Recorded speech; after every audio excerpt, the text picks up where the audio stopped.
to your home now. This is our country.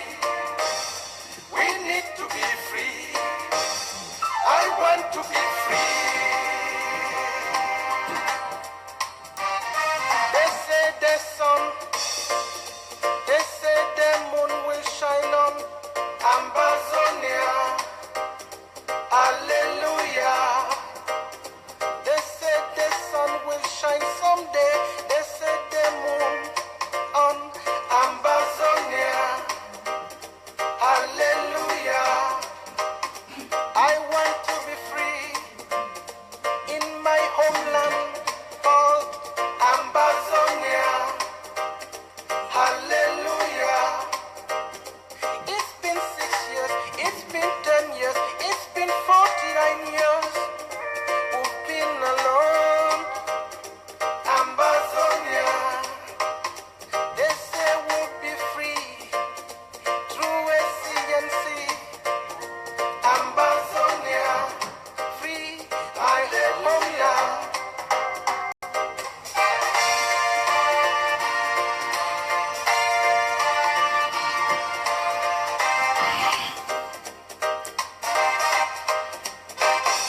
I now know that you mustn't forget this plebiscite of 1960, interpolitical strategy held by their majesty El Haj Aijo. Interpolitical strategy, scientific atrocity held in the north. So many died, so many cried. Come back home, Ambazonians, to your homeland. Come back home, Ambazonians, to your homeland. This is our country. We need to be free. I want to be free.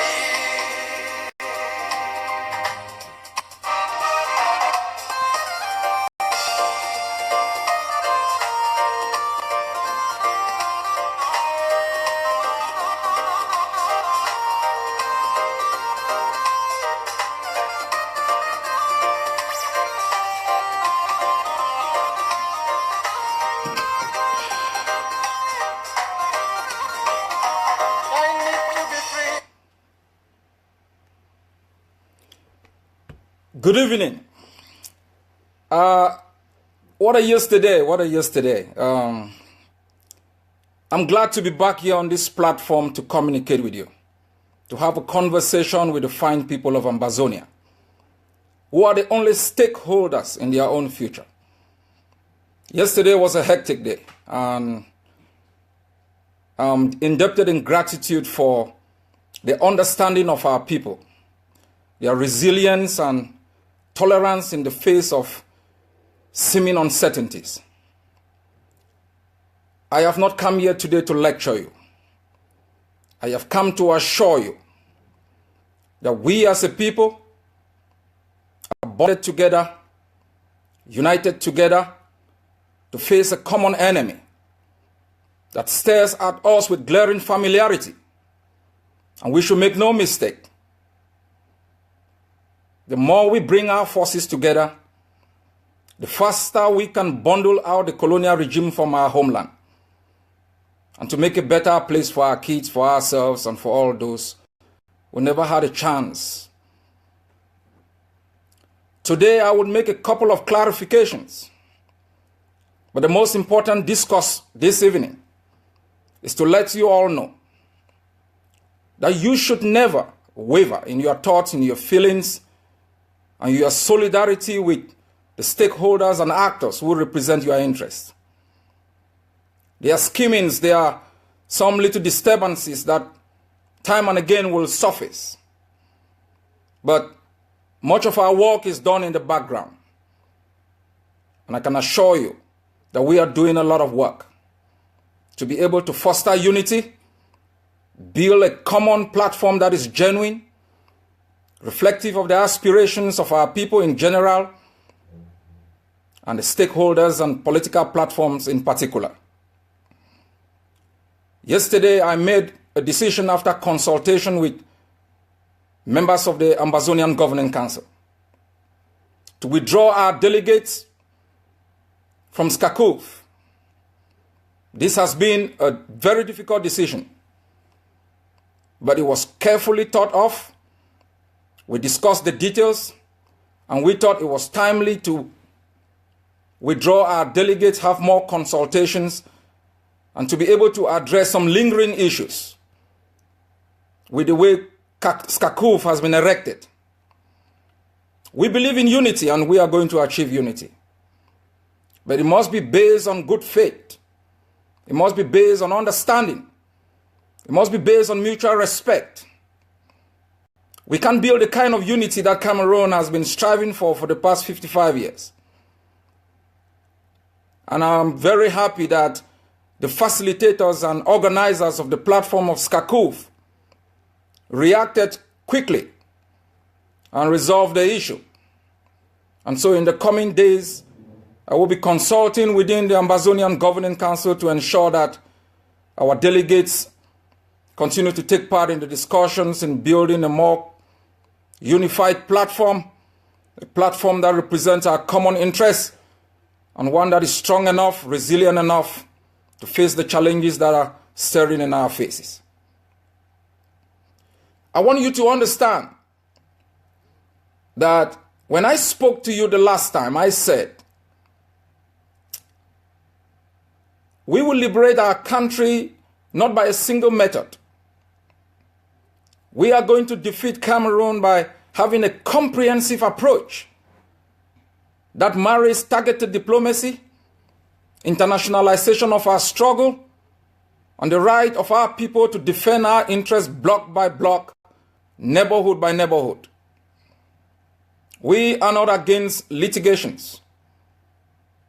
And we are not also particularly against litigations that are carried out by our sister organizations. If the consortium wants to carry out litigations, it has the right to do so. We may disagree with it, but that is none of our business. Why we withdrew our delegates from Skakuf was because the litigation was proclaimed as being an aspect that should be carried out under the platform of Skakuf. And if that should have been the case, there would have been a broader discussion, a platform that is more inclusive, and a lot of issues clarified. Now that it's a consortium affair, that's quite fine with us. But I would like you to know that at this particular moment in our struggle, we have carried out a lot of litigations. There is no legal issue that we have not clarified. In terms of the validity of the annexation, that has been clarified. In terms of the legality of the annexation, or what you call the union, it has been clarified. UN treaties are there. 1608 paragraph 15 was not properly implemented. We won a landmark case in the African Commission on Human and People's Rights, communications in 2003, where the African Commission called on Cameroon to enter into constructive dialogue with SCAPO and the SCNC. That has never happened. We also won in the High Court of Abuja an important lawsuit that had obligated Nigeria to make sure that they take our case to the UN Security Council and to the International Court of Justice based on Article 20, paragraph 1 to 4 of the African Charter on Human and People's Rights. We have won individual communications at the Human Rights Committee. Akwanga versus Cameroon, Gorgie versus Cameroon, and others. Those communications have clarified a couple of issues. There are no more issues to clarify. At a time when the people of Oku rose up and showed us how to dare the regime, at a time when Metaquarters of Bamenda was cordoned off and our kids kidnapped and headed to distant places where we have no idea. You should expect leadership to find solutions on how to defend the interests of the people, not to file another lawsuit. This is the weakness we have shown our enemy for the past 55 years. We don't have the power to implement any court judgment. We don't have the power to force Cameroon to accept any litigations that we are going to file in any jurisdiction around the world. We've shown powerlessness since 1961. This is the time to demonstrate a bit of force. This is the time to show our enemy that we are able to defend our women, that we are able to defend our kids, that we are able to defend our neighborhood. That doesn't take away the right to litigate or the right to targeted diplomacy. It must be a comprehensive approach. I insist on this. We as a people, the vast majority of our population, believe that street demonstrations in the territory have led to kidnapping of our leaders, our compatriots, many of whom have been killed, locked up in distant jails. We've got our people fighting block by block, neighborhood by neighborhood. They are facing a regime, a marauding enemy that is well armed, that has killed our people at point blank range. We are powerless, our people. We are extremely powerless. And you should not misunderstand us when we talk about our right to defend ourselves. It's not a right that we say it should be exclusive. It must be a comprehensive approach if we intend to change our destiny, to change our fate as a people. Cameroon does not understand dialogue. Those who went to dialogue with Cameroon were kidnapped and locked up. Those who asked for simple federation were whisked off into distant jails and charged with the highest crimes that you can ever understand. Teachers who simply called for a reformation of the educational system were kidnapped and detained. Lawyers who asked that our courts should not be a place where French is spoken were beaten up on the streets of Moyoka, locked up in Kondengi. The majority of them are somewhere in exile, in squalor, without food to eat, without a destiny, without hope. Leadership is supposed to inspire, give a sense of direction, and react to prompt situations with solutions that are understandable. That is our call. That is our hope. And we are going to make sure that you defend your land block by block, neighborhood by neighborhood. Fellow Ambazonians, these are difficult moments in our struggle. There are a lot of issues which we will address in the background. There are a lot of issues which we will talk about to perfect a platform that is good and strong enough to defend our interests. But I want you to know today that the right of our people to defend themselves from the banality of evil of Cameroon is non-negotiable. It is not going to be an issue that will be negotiated, not within any platform. It's 55 years. The first thing Cameroon did when they annexed us was to disarm us, so we could not fight. Even when we supported political parties like the SDF that won elections, we could not defend those victories. They imposed government delegates within our own councils. We were powerless to defend those victories. We are courageous, but we have never been given the tools to defend our interests, to defend our victories. Leaders have shied away talking about the right of our people to defend themselves. If you want to have a homeland, you must defend its borders. And the army that you are going to use to defend its borders are the same people you will use now to liberate it. And so we should understand, no country in the world, especially within operating under an autocratic system, has litigated itself to independence. It's not going to be the state of Ambazonia. Litigation is good to clarify legal issues. And in 2016, our finest lawyers have done that. They've written the finest legal briefs to explain very, very difficult legal issues. They've written the finest legal depositions and filed in different jurisdictions that have become quoted in journals, in review journals and other articles. This is the time, Ambazonians, for you to rise up like one people with a common destiny. To rise up like people whose land has been invaded. To tell the occupier that it's time to bundle yourself out of our country. We are going to continue to do diplomacy to win the support of countries. We are going to continue to make demonstrations across the world to inform the international community about our plight. But if your home is invaded, you defend it. And that's our job as leaders, to provide important solutions, not to shy away from them. They are difficult, but they are important at this moment. I want to congratulate all those who have extended their hand of fellowship.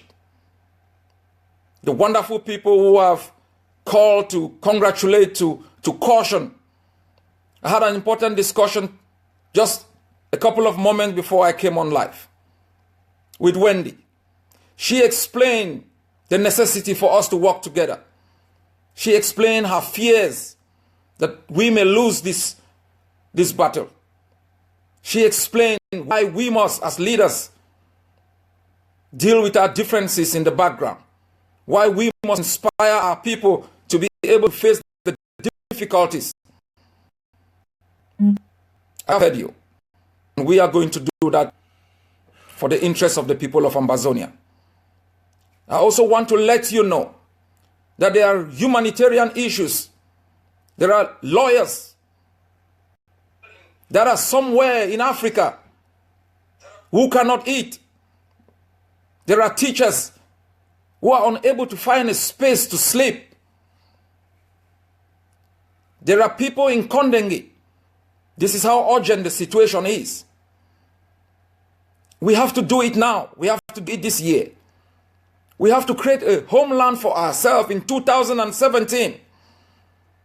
Defend each inch of our land. Defend our homeland block by block. We should not shy away from that reality. We must make our people understand the price they are going to pay to be free. It might be difficult to hear, but that's a reality they must know. You must become the primary investor in your own liberation in order to own the outcome. You must see that our people are able to have a land to call their own. You must ensure that our kids are able to understand why they are having ghost towns. You must be able to give them solutions for which they have suffered for over 55 years. This is the time. This is the hour of reckoning. I call on all of you to support the right to defend our homeland, block by block, neighborhood by neighborhood. We have a comprehensive approach. The enemy will hear us. We are indomitable. We are strong. We are resilient. They have not been able to silence us for 55 years. They have not been able, even haven't blockaded our country so we don't have internet. They will not silence us because we are powerful. We are one, united for the liberation of the state of Ambazonia. God bless you all.